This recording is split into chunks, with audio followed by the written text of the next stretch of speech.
弟兄姐妹，大家平安。平安。非常高兴来你们的教会。去年我参与你们的干部的退休会，这是第一次我来你们那么漂亮的6楼的教会啊。我发现在台北是很方便的地点的地方啊。我也很高兴看到我的好朋友志美牧师跟李杰牧师，谢谢你啊，去年他们跟我跟其他的差不多18个台湾牧师去美国维前牧会的地方，他们在那边被更新，希望他们会来被更新，你们继续成长。我认为在这个紧张的时间，因为病毒的关系，我们一定要注意我们要洗手等等可是我们基督徒不要害怕，我们真的代表耶稣的平安。阿门。我常常说，上帝的爱比我们的害怕更大。所以在那么多社会媒体的新闻不要每一天太多次看这个，我认为一天一次就好了，知道情况怎么样。在这个紧张中，我们真的代表平安，在我们上班的地方，在我们学校，在我们住的地方意思不是我们基督徒不要注意，我们也要注意这是保护我们的身体，还有别人的身体。可是我们不要害怕，不要害怕。很多美国人问我台湾怎么样，我说其实我们的政府，台湾的政府做得很好我们真的感谢他们真的感谢他们。好，我们一起来祷告。圣灵，求你降临，求你打开你的圣经，打开我们的心，让你的话语进入，塑造我们成为新造的人。奉耶稣基督的圣名，阿门。75岁的亚伯拉罕应该已经预备退休，可能他已经买一张摇椅。可能他跟他的太太很喜欢种花，因为他们没有孩子，所以没有孙子需要照顾。他们已经住在这个镇上，已经住那边很久，应该亲戚都在旁边。他们在哈兰这个地方有很好的生活，可能萨拉已经知道去哪里买东西。哈兰的人都认识他们，他们也认识哈兰的人。他们已经上班很辛苦，现在要享受悠闲的生活，所以很大的惊讶，已经预备新退休。上帝跟亚伯拉罕说：“去吧，你离开你熟悉的地方，离开你的亲戚，离开你的父亲的家。”往西要认识你的地方去。我们不知道亚伯拉罕开始怎么回答，我们知道他最后的回答怎么样。可是开始，如果是你或是我，可能我们跟上帝会问问题上帝，你没有看到我现在的精神比以前少吗？上帝，你都不知道我的膝盖有点痛吗？还有我的睡眠不是那么好。告诉一个75岁的先生，带他的太太离开他们没有去过，而离开他们习惯的地方去没有去过的地方，有一点奇怪。如果是我们，可能我们跟上帝会说：“你没有办法找更年轻的一对夫妻吗？”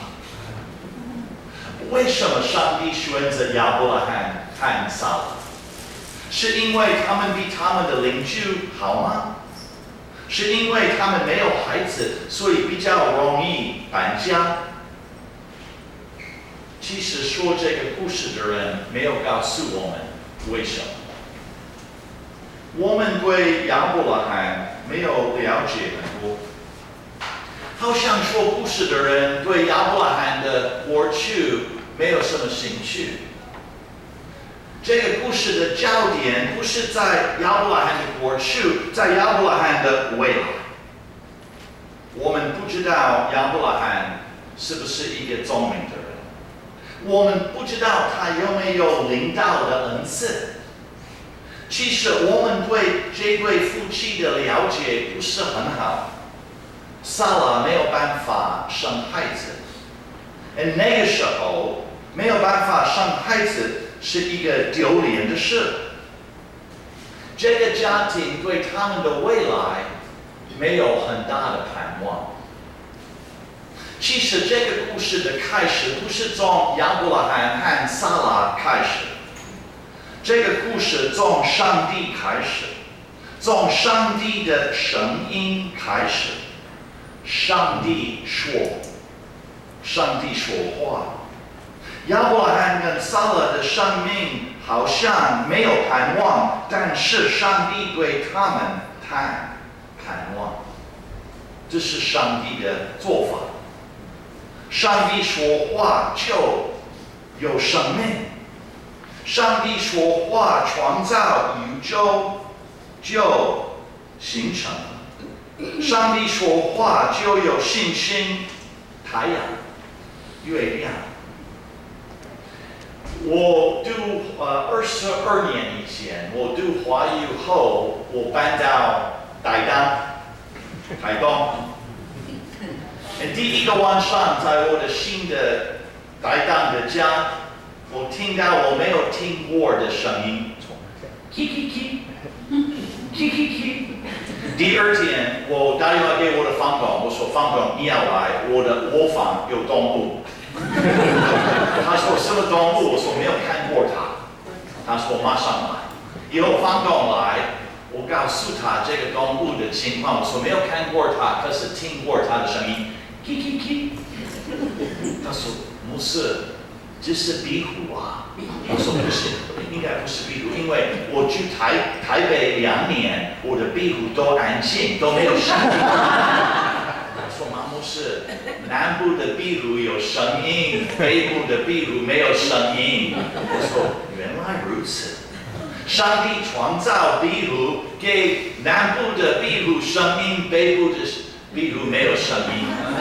可是昨天在我的台湾神学院的宿舍，我听到壁虎的声音。为什么？一些壁虎在人的心里上高铁，从南部搬到北部，现在我们北部的壁虎也有声音啊。上帝说话，有男生有女生。在上帝创造的时候，上帝说话就有很美的声音。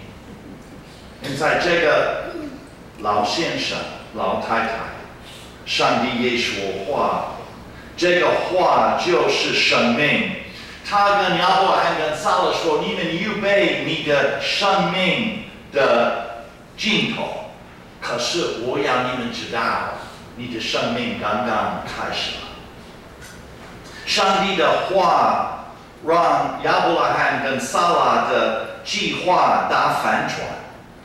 他没有问他们你要不要这个新的生命，可是他说去吧，因为在这个去有很大的应许。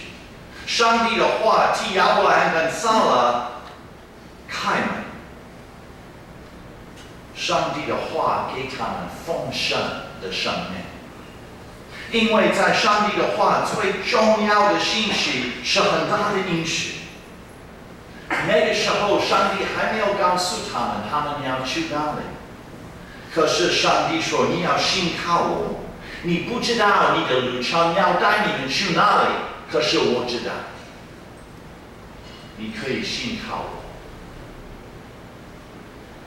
我。我们要全心接受上帝的邀请。亚伯拉罕跟撒拉要决定，他们要不要离开他们的枯燥的生命，他们习惯的生命，冒险，开始一个新的生命。亚伯拉罕要全心接受这个新的生命，离开他习惯的，进入没有去过的，还有不可能的，就变成可能的。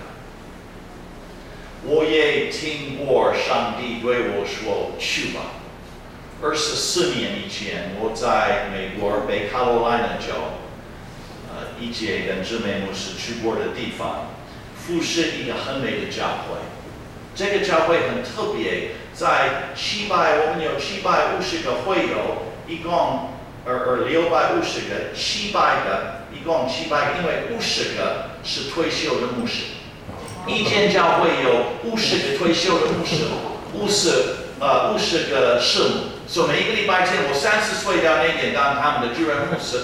每一个礼拜天，我站起来讲道，前面有50个退休的牧师，50个师母。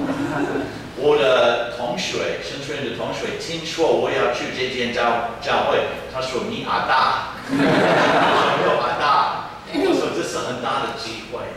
这间教会很喜欢传福音，不管在那边，不管在全国，不管在外国，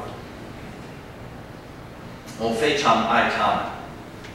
可是我在那边服侍，上帝跟我说，往我要指示你的地方去。我没有来过台湾，我都不知道台湾人怎么样，台湾人怎么样。还好，上帝没有告诉我华语那么难学啊。有的时候上帝呼召我们，他没有告诉我们全部啊，这是恩典啊。如果他告诉我华语那么难学，应该我不会来啊。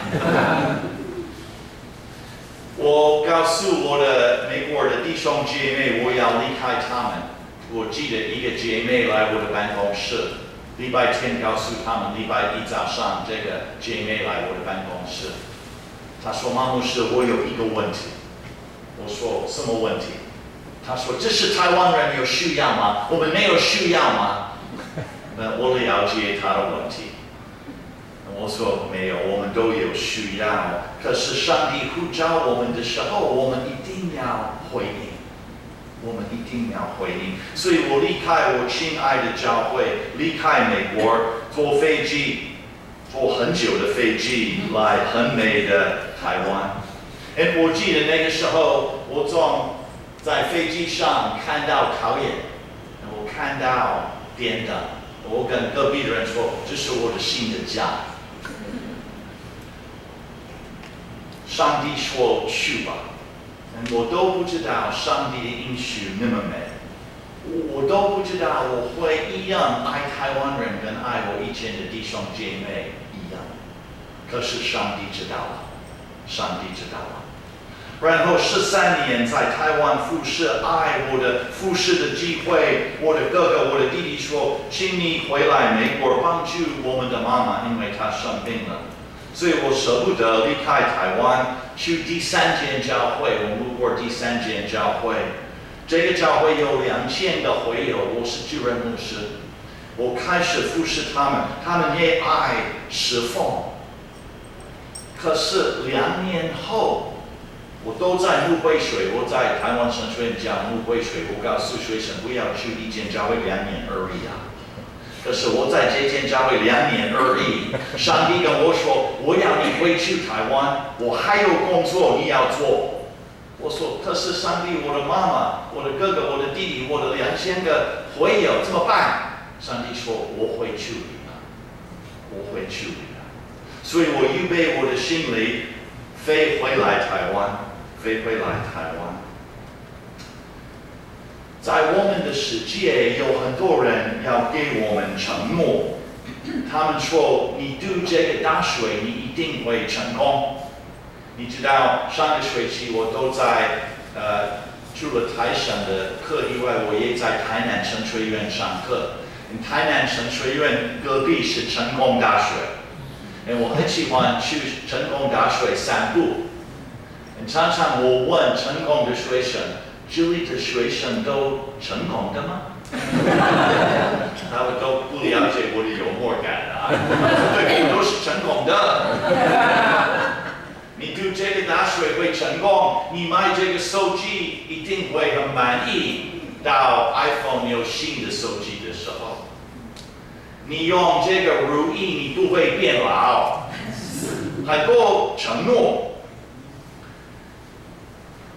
可是我们要调整我们的耳朵，听到最重要的声音，上帝的声音。上帝的声音带来挑战，也带来安慰，可是他的声音都带来一个很大的应许。他的声音说去吧，可是他的声音也说我不会离开你。最重要的声音，什么声音真的带来生命？这是上帝的声音而已，上帝的声音而已。所以上帝告诉亚伯拉罕跟撒拉，预备他们的心里，预备旅程。有的时候开始旅程，我们有一点害怕，我们很喜欢留在熟悉的环境。可是亚伯拉罕依靠、相信上帝的应许，我们也可以相信上帝的应许。所以亚伯拉罕跟撒拉出发了。我们知道他们的路程非常不容易，他们没有办法看到上帝如何实现这个应许。撒拉要等15年怀孕，15年。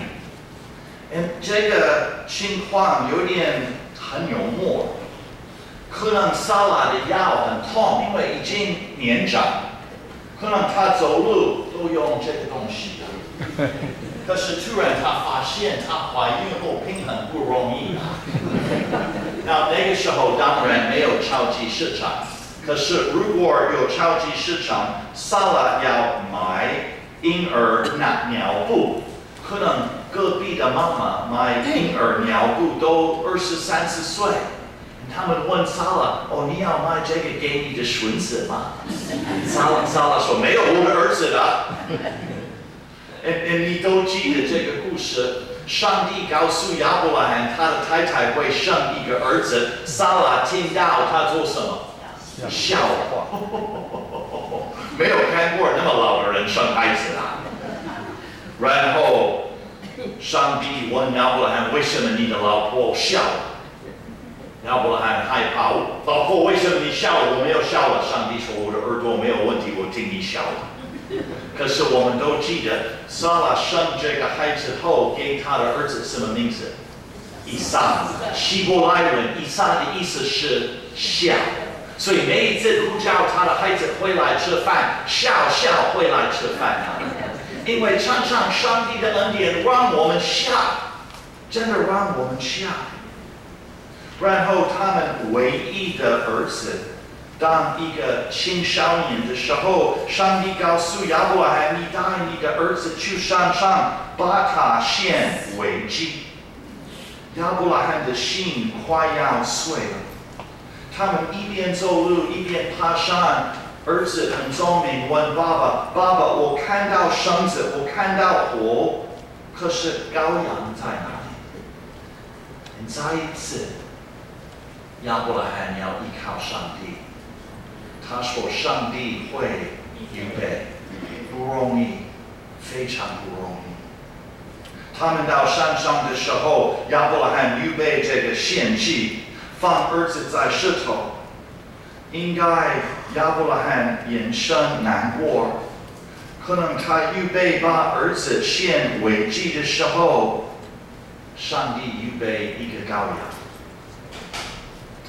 上帝的应许不是那么容易相信，不那么容易获取。可是呼召我们的上帝也装备我们，给我们需要的。我刚刚说，我到台北的时候，我第一个工作是学习华语。我30几岁都没有学习过。每一天我在师大那边读华语，我都问上帝：如果我没有学习好怎么办？上帝说：我呼召你，你不要担心，你好好读就好。你知道我搬到台东的时候，第一个礼拜我认识一个教会的姐妹，她说：马牧师，我要给你一个收音机的节目，她已经预备好了，我不认识她。他说每一个晚上，礼拜天晚上，你的节目的名字是马牧师的葡萄园。我说，姐妹，谢谢你，可是我的话语不够流利，有节目。他说依靠神就好了。我是说教师，所以我没有办法拒绝他的邀请，所以我说好啊。说每一个礼拜我花一天预备我15分钟的节目，可是我认为没有人倾听我的节目。可是我说没有关系，这是一个机会让你的话语进步。可是一个礼拜一早上，我开车去保养我的车子，一个男孩子差不多20几岁，不是基督徒，看到我的名字马约翰，他说马牧师，昨天我听你的节目，我很惊讶，说真的吗？他说真的。他说我跟朋友都很喜欢听你的节目。我说真的吗？他说真的。以后我问他很危险的问题，为什么？他的回答让我很难过，因为你的口音很可爱。不是因为我的内容好用，我的口音很可爱，我真的很难过。可是每天圣灵跟我说很重要的话，你不要害怕你的可爱的口音，我会用你的可爱的口音吸引人认识耶稣。所以从那个时候到现在20几年，我都不担心我的可爱的口音。上帝呼召我们，他会装备我们。还有上帝呼召我们，在他的应许，他会祝福我们。祝福不是只祝福我们，让我们成为别人的祝福，别人的祝福。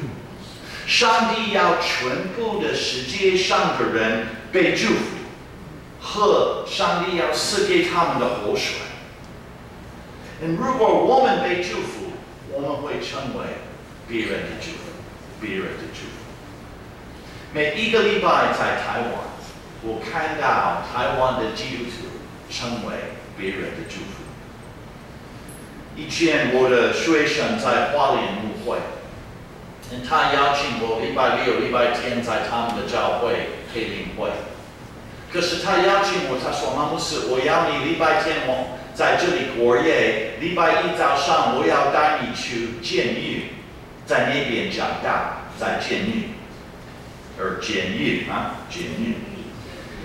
我们进入监狱的时候，囚犯都穿一样的衣服，短裤，头发很短还有白色的 T 恤。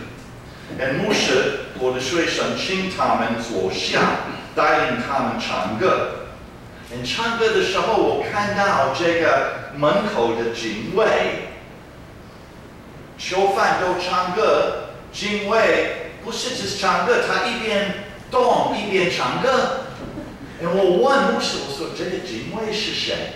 他说牧师，这是我们教会的执事，他在这里上班。我讲到后，这个警卫说话，他说囚犯，你不会永远在这里，所以你离开监狱后，你要找教会。因为上帝等你，他爱你们。我看这个警卫的讲道比我的讲道好啊！他在监狱用它成为囚犯的祝福啊！有一次在台北，一个台北教会的长老骑他的摩托车，然后被撞到。这个开车的人不是基督徒啊！我们知道，有的人在台北用车祸的机会赚钱，对不对？2万块，3万块。所以这个开车的人看到这个，他不认识这个长老被撞到，然后站起来，动一动他的身体拍一拍身上的灰尘。然后把他的摩托车扶起来，确定会发动。然后看到这个开车的人说：“好像没有事，我要走。”然后这个开车的人看到这个长老，说：“你是不是基督徒？”长老说：“我就是。”他不要说我是基督徒，不需要十字架在这里。这个开车的人看他的行为，他成为这个开车的人的祝福。开车的人的祝福。我有一个好朋友，他在细致是一个校长，国小的校长，他是基督徒非常好的校长。这个校长都用他的信仰祝福这个学校。如果有一个不乖的孩子要来他的办公室，因为老师说你要去看校长，你很坏。校长请这个学生请坐，请他坐下。然后第一个问题，他说：“同学，你今天早上吃过早饭吗？”然后第二个问题，你昨天晚上几点睡着？他都用耶稣的爱面对他的学生，面对他的老师、家长。每一次这是他第3间学校，他不是只是去那边处理事情，他的眼光是怎么让这个学校成为别人的祝福。我长大的时候，我的父亲最喜欢的经文是今天的经文，亚伯拉罕跟撒拉的经文。他常常告诉我、我的哥哥、我的弟弟，我们都被祝福，我们要成为别人的祝福。我的爸爸退休后，他很喜欢打高尔夫球，可是他没有花那么多时间打高尔夫球。我的爸爸决定退休后，他不是英文老师，他要教移民到美国的人英文免费。所以每一个礼拜，如果我打电话给家里，妈，爸在哪里？他在教会教英文。他教韩国人、瓜地马拉人，很多不同的国家的人。他不是只教他们英文，他帮他们处理很多事情，找到工作。我说：“爸，你退休很好，你都用这个时间成为别人的祝福。”他说：“因为亚伯拉罕跟撒拉。亚伯拉罕跟撒拉年长的时候离开他们习惯的生活，成为别人的祝福。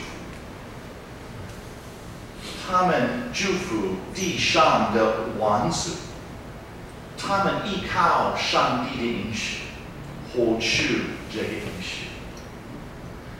上帝呼召我来台湾，上帝呼召你在你的台北的生活，成为别人的祝福。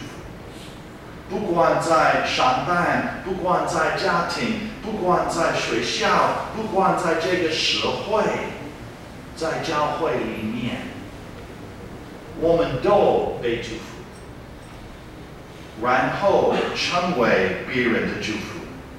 所以你要活出祝福，让你的祝福祝福我们的世界。我们一起来祷告。谢谢你，上帝呼召2个仆人亚伯拉罕和撒拉，祝福他，所以他们成为世界上的祝福。那么多年后，你也祝福我们每一位，不管我们的年龄多大，你给我们一样的机会，成为别人的祝福。求你帮助我们依靠你的应许，然后活出你的应许。奉耶稣基督的圣名，阿门。